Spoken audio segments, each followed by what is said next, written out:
Let's take you now to the Western Cape, where the World Science Forum is underway in Cape Town. Today hosted a keynote address by a UNESCO representative on the topic of science for human dignity, the role science can play in fighting poverty, unemployment, inequality, and of course exclusion is under discussion. The equitable distribution of food in times of growing world hunger has also been cited as a cornerstone of human dignity.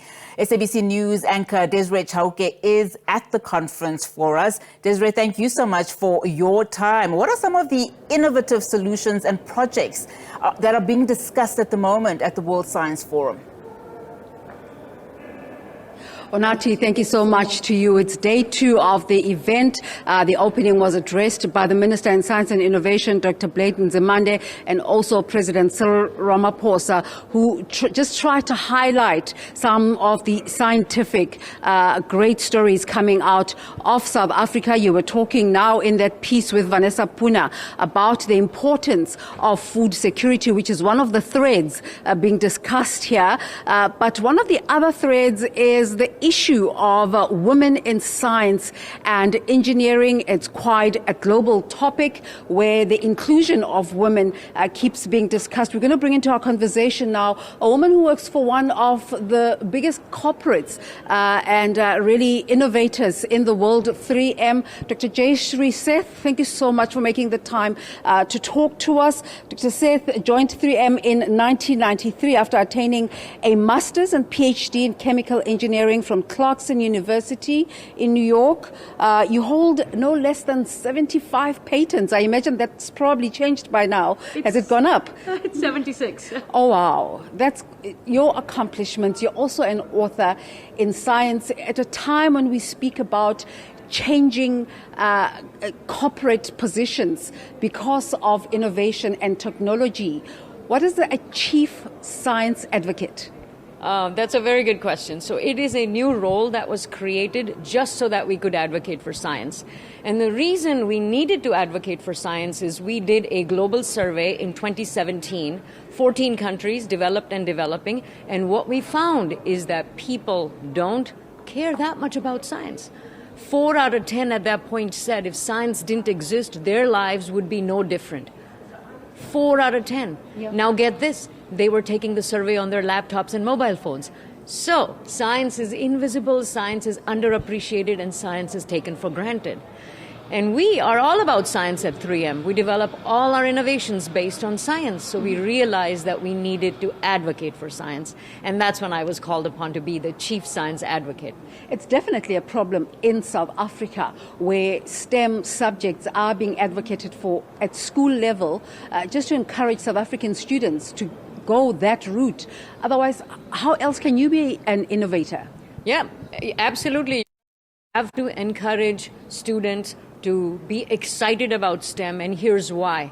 You want to solve big problems in this world. You want to make the world a better place. You want to leave the world better than you found it. STEM is the way to do it. You can solve problems using science, technology, engineering, and math.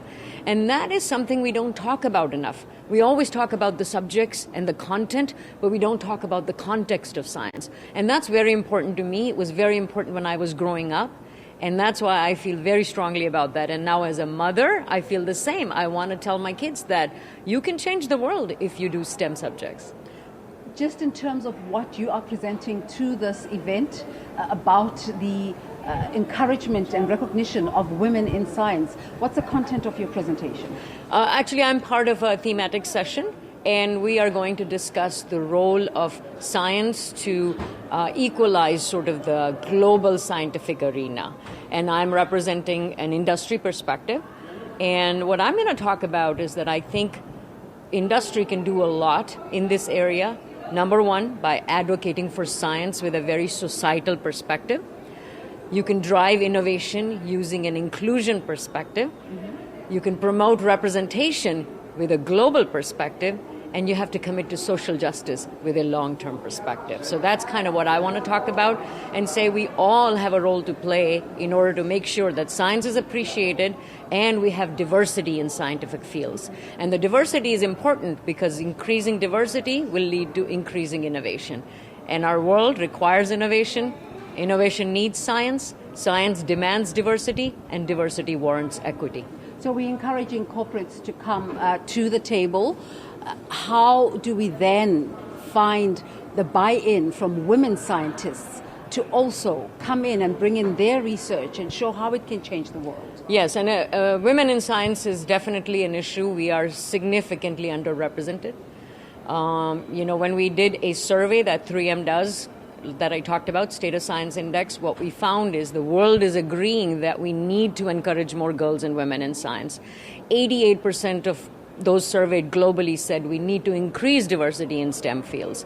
So the idea is we need to shatter the stereotypes of who enters, who persists, and who excels in STEM fields. Because girls need to see women role models. They need to see that representation. So, in fact, we created a docuseries called Not the Science Type. And in this, we want to show women of different race, gender, ethnicity, etc., to show that they can actually succeed in STEM careers. So I think it's very important to have role models and representation. So I would like to think that in your time here you have engaged with just the level of science activities, research in South Africa. What are your thoughts? I have attended a few sessions and I'm very impressed with the way we are approaching this issue. There seems to be a power imbalance, and there is the need for a lot of the developing countries to participate at the same level.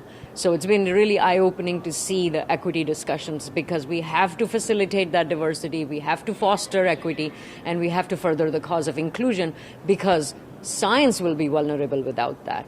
Any kind of environment that lacks diversity, you have the same voices reflecting and reverberating. And so the problem sets are identified with a very narrow point of view.